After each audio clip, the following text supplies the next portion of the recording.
Hello everyone, my name is Vesper and I'm going to be teaching you guys how to make prayer beads in my method today.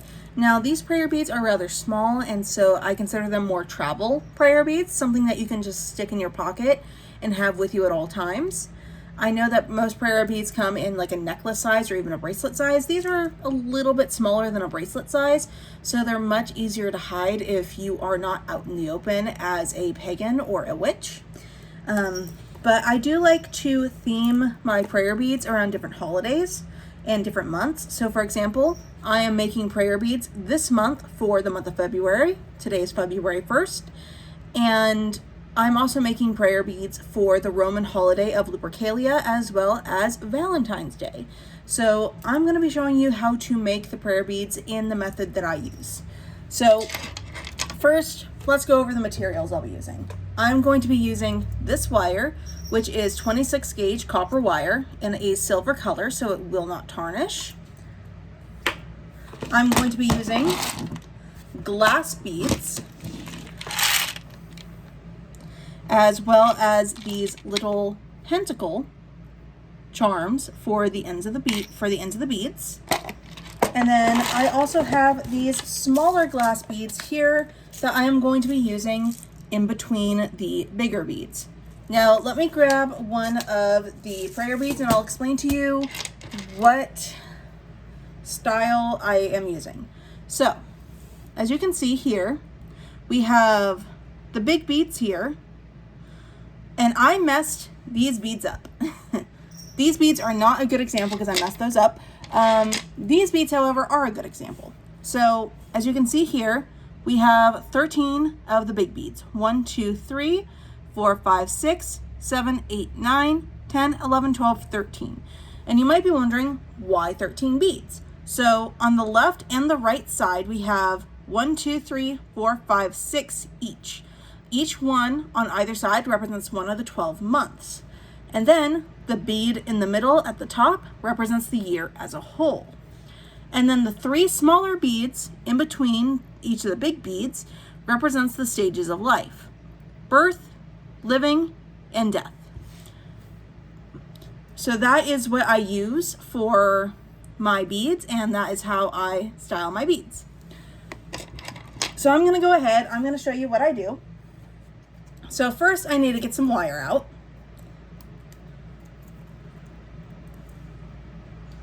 I can figure out how this is going here. Here we go. Nope. Okay. There we go. It is not wanting to come out of this particular area because there is a bit of a snag there. Okay.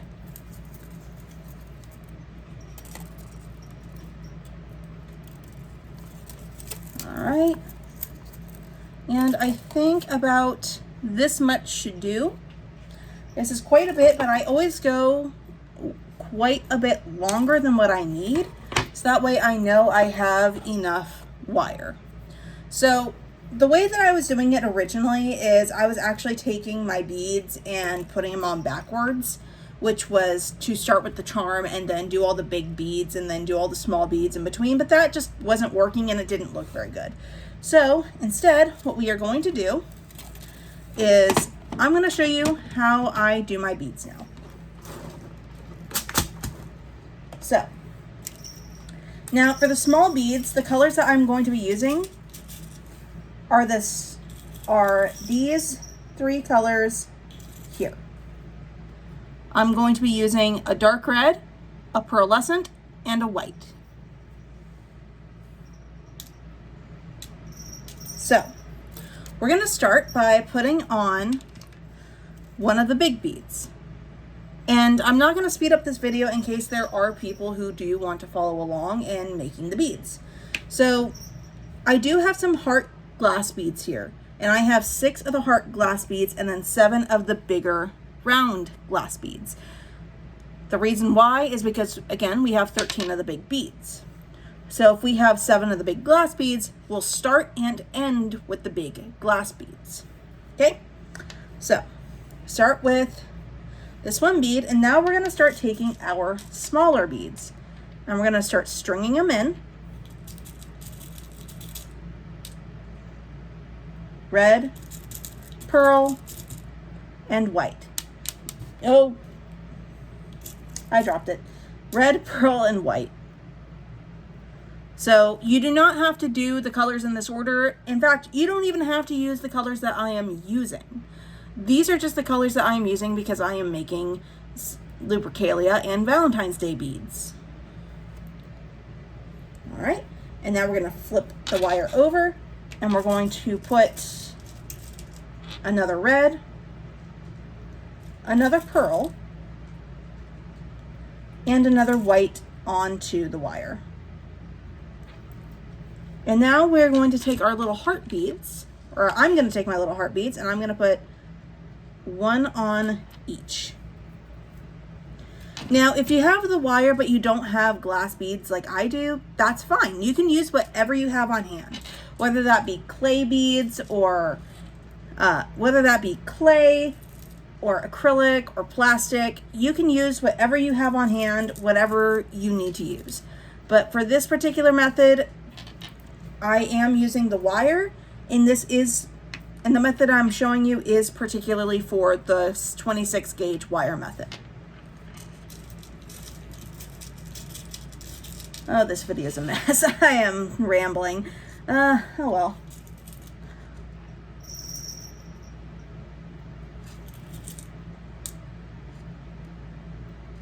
Boop. All right, and now we're going to put on the big beads again, as I like to call this specific color, Crystal Koi. Crystal Koi is what I like to call these specific colors of beads.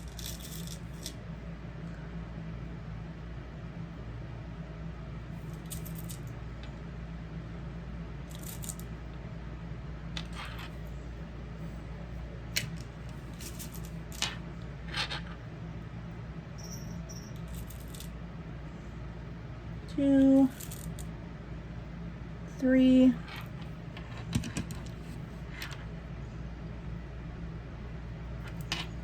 and now we're going to use the smaller heart beads. There's my other heart bead. I was wondering where that went. Red, pearl, white,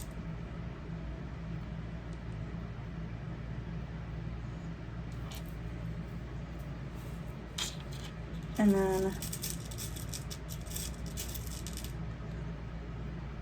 red, pearl, and white.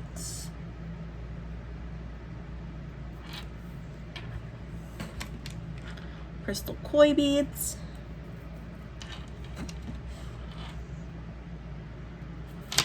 Ooh, almost dropped it. Red, pearl, white,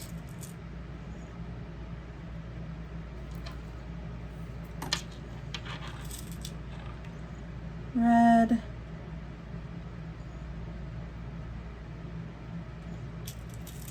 pearl, and white. All right, just 2 more layers to go here.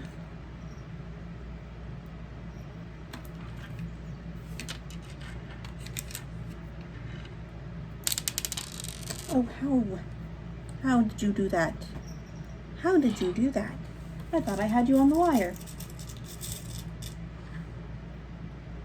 Red, pearl, white,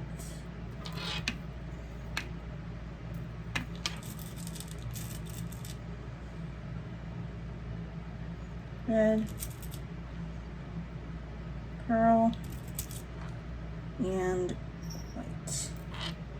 And now we are going to add on our final Crystal Kois. Now, something very important to note, when you put on your final 2 large beads after you have your strings of 3, do not put on another 3 small beads. What I'm going to do now is I'm going to take this, I'm going to tighten it, And I'm gonna bring the two ends together like this. And I'm going to start with this bigger red bead here, and we're gonna string both ends. It's very important that you string both ends of the wire through the bead, because otherwise all you're gonna do is cause the rest of the beads to fall off. So you need to string both ends through, tighten it, and then I'm going to take my white bead here, my crystal white bead, and I'm gonna string both ends through that as well. And now I'm going to go ahead and I'm going to take this pink bead, and once again I'm going to take both ends of the wire and string it through, just like that. Now then, you might be wondering, what's next? Good question. We are going to take our charm and we are going to string it through one end of the wire, not both, just one. And we're going to take our wire and we're going to tie it. You might be wondering, wire, it's so hot. You might be wondering, Bess, it's really hard to tie wire. How are you going to do that? Simple. Once I can get the wire to cooperate, we're going to take this, we're going to tie it just like we normally would with anything else. So you're going to cross it like that, and you're going to take one end and you're going to pull it through like this. Pull it through as tightly as you can, and then you're going to double knot it.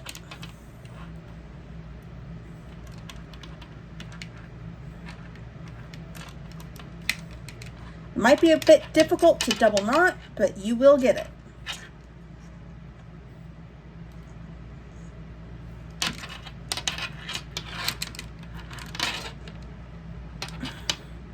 Just like that. Now then, another very important step. Take one end of your wire and start wrapping it around the top of the knot. Above the top of the knot where the two ends of the wire are underneath the bead. And I'm going to wrap it around about 6 or 7 times. 6. I'll just wrap it until it runs out of wire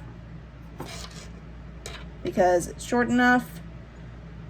So then you wrap it around like that. So see how it's wrapped around? And then you're going to take your other end and you're going to cut it as short as possible without cutting the knot. And then you're just going to mold the end of that wire so that way it's not sticking out, and voila. You have made prayer beads using 26 gauge wire. Ta-da! All right, well, if you found this video helpful, please leave a like. Leave a comment if there are any steps that you are confused about, and I will reply and try to give as clear of an explanation as possible. So anyway, have a good day. Bye-bye.